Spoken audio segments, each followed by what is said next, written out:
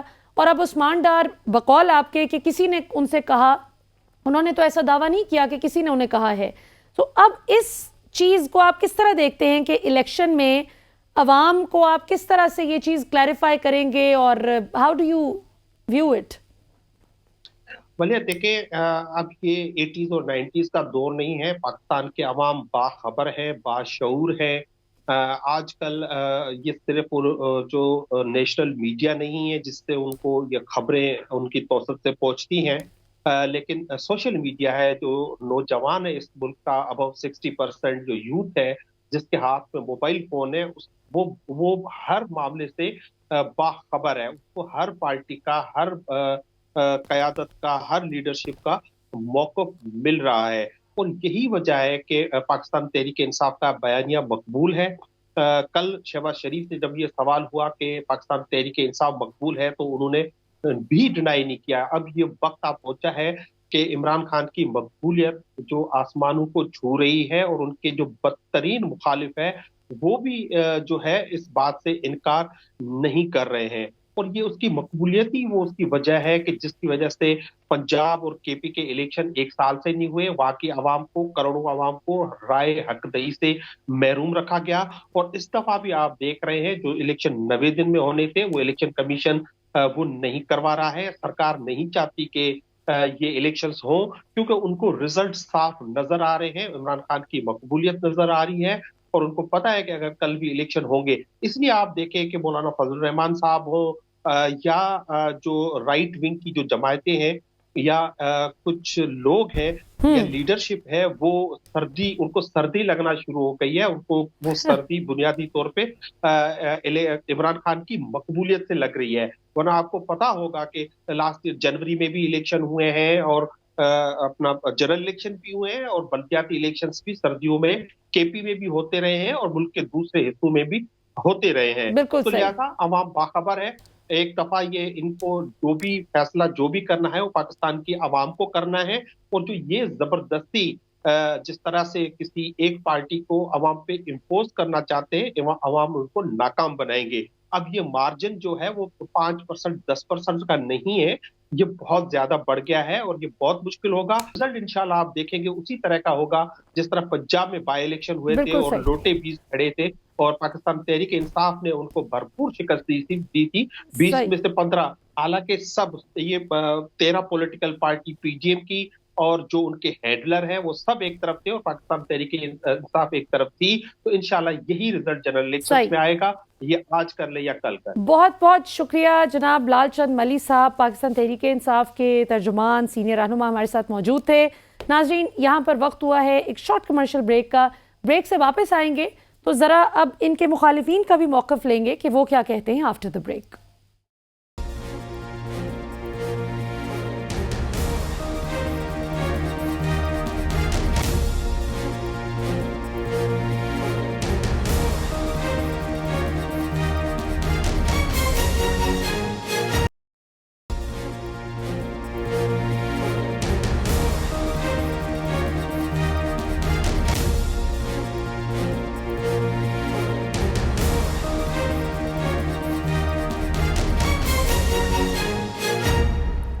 Welcome back ناظرین. پاکستان کی موجودہ سیاسی صورتحال جو ہے، پاکستان کا سیاسی جہاز وہ کس کروٹ جو ہے وہ مڑنے والا ہے، کیا آگے رخ اختیار کرتی ہے پاکستانی پالیٹکس، یہ اکتوبر کے مہینے میں بڑی کچھ امپورٹنٹ ڈیولپمنٹس متوقع ہیں. بڑا ڈیسائسو ہوگا رواں ماہ.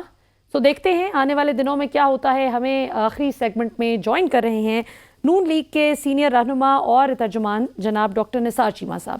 ڈاکٹر صاحب، ہمیں جوائن کرنے کے لیے بہت بہت شکریہ. سب سے پہلے تو یہ بتائیے کہ میاں صاحب کی کل عدالت میں میڈیکل رپورٹ جمع کرائے جانے کی خبریں گردش کر رہی تھیں، اور غالباً یہ اس رپورٹ میں درج ہے کہ ان کی ابھی بھی ہارٹ کی کنڈیشن جو ہے وہ 100% ہیلتھی نہیں ہے، اور وہ ان کو ریگولر بیسس پہ چیک اپ وغیرہ کی ضرورت آگے پڑ سکتی ہے. میاں صاحب کی پاکستان واپسی کی جو 21 اکتوبر کی ڈیٹ ہے اس کو فائنل سمجھا جائے، اور آگے کا کیا وے فارورڈ ہے آپ کا؟ دیکھیے، گزارش یہ ہے کہ میاں صاحب کی واپسی کی تاریخ بالکل حتمی ہے، فائنل ہے، اور اس میں کوئی ابہام نہیں ہونا چاہیے. کوئی ایمبیگوٹی نہیں ہے. میاں صاحب اور ہماری پارٹی بالکل واضح طور پر کہہ چکے ہیں کہ میاں نواز شریف 21 اکتوبر کو انشاءاللہ اپنے وطن واپس آئیں گے. اور دیکھیں پوری قوم کی یہ دعا ہے, پوری قوم کی خواہش ہے, پوری قوم جو ہے وہ منتظر ہے ان کے آنے کی. اور جس جوش و خروش کے ساتھ لوگ جو ہے ان کا خیر مقدم کرنے کے لیے تیاریاں کر رہی ہیں, وہ جو ہے ہم دیکھ رہے ہیں, ہم حلقوں میں جا کر دیکھ رہے ہیں, گاؤں گاؤں شہر شہر جا کے دیکھ رہے ہیں, لوگوں میں بے پناہ جوش و خروش ہے. اور اس کی وجہ دیکھیں, وجہ کیا ہے. ابھی ہمارے بھائی کہہ رہے تھے کہ عمران خان بڑے پاپولر ہیں. دیکھیں اس میں کوئی شک نہیں کہ کچھ لوگوں کو انہوں نے ضرور بیوقوف بنایا ہے, اس میں کوئی شک نہیں ہے. لیکن بیوقوف بنانے کا مطلب ہرگز یہ نہیں ہے کہ وہ بہت زیادہ پاپولر ہیں. اور ان کے دامن میں کیا ہے, قوم کو انہوں نے 4 سالوں میں دیا کیا ہے. بد انتظامی کے علاوہ, بد کلامی اور بد زبانی کے علاوہ انہوں نے اس قوم کو کون سے تحفے دیے. تو بات یہ ہے کہ میاں نواز شریف کے بارے میں تو پوری قوم جانتی ہے کہ انہوں نے بڑے بڑے بحرانوں سے اس قوم کو نکالا ہے. 2013 میں جب ان کی حکومت آئی تو اس وقت آپ کو یاد ہوگا کہ 18-20 گھنٹے بجلی نہیں آتی تھی, بدترین لوڈ شیڈنگ تھی بجلی کی. بالکل صحیح. لیکن کیا میاں نواز شریف نے آ کے بجلی کی لوڈ شیڈنگ ختم نہیں کی؟ بالکل صحیح کی. لیکن ڈاکٹر صاحب ابھی دیکھیے نا, یہ بات مکمل ہونے دیں سر آپ کر لیں, لیکن 2018 سے لے کے 2022 تک بھی کوئی لوڈ شیڈنگ نہیں تھی. شہباز شریف صاحب کی حکومت آتے ہی دوبارہ شروع بھی ہو گئی. نہیں, ہمیں دیکھیں بات یہ ہے کہ قوم پی ڈی ایم کی گورنمنٹ نہیں چاہ رہی, قوم میاں نواز شریف کی حکومت چاہتی ہے. 2017 والا پاکستان چاہتی ہے, وہ میاں نواز شریف کا پاکستان چاہتی ہے, وہ میاں نواز شریف چاہتی ہے. بات یہ ہے, یہ دو فرق ہے. 2017 میں شہباز شریف اور نواز شریف میں فرق ہے ڈاکٹر صاحب. نہیں, دیکھیں یہ پی ڈی ایم کی گورنمنٹ کو مسلم لیگ نون کی گورنمنٹ تو نہیں تھی نا, وہ تو ایک دیکھیں وزیر اعظم تے تواڈے ہی ہے نا سر, وزیر اعظم تے نون لیگ دے سن, وزیر خزانہ تواڈے انٹیریئر منسٹر رانا صاحب. اس کی جو لیمیٹیشن تھی آپ ان سے اچھی طرح واقف ہیں. وہ یہ دیکھیں کئی جماعتوں کا ایک مجموعہ تھا جن کی حکومت تھی, اور یہ ایک مسلم لیگ نون کی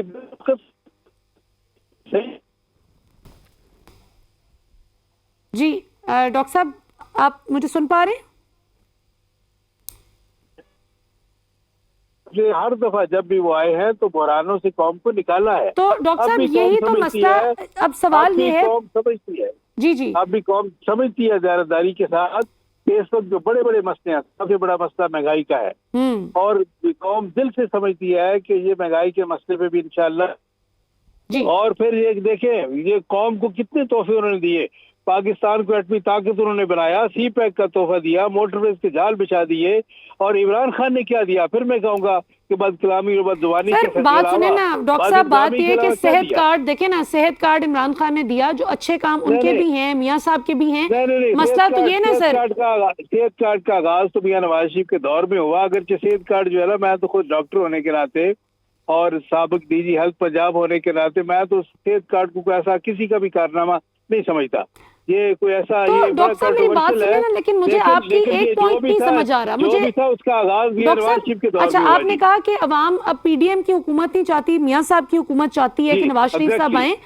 پی ڈی ایم کی سر, پی ڈی ایم کی حکومت تو ڈاکٹر صاحب عوام اپریل 2022 میں بھی نہیں چاہتی تھی.